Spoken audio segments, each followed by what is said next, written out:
லூக்கா எழுதிய தூய நற்செய்தியிலிருந்து வாசகம். அதிகாரம் 18, இறை வார்த்தைகள் 9 முதல் 14 வரை. அக்காலத்தில் தாங்கள் நேர்மையானவர் என்று நம்பி மற்றவர்களை இகழ்ந்து ஒதுக்கும் சிலரைப் பார்த்து இயேசு இந்த உவமையைச் சொன்னார். இருவர் இறைவனிடம் வேண்ட கோவிலுக்குச் சென்றனர். ஒருவர் பரிசேயர், மற்றவர் வரிதண்டுபவர்.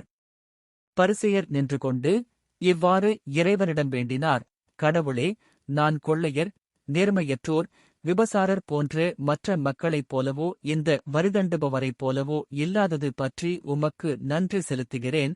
வாரத்தில் 2 முறை நோன்பிருக்கிறேன். என் வருவாயில் எல்லாம் 10 பங்கைக் கொடுக்கிறேன்.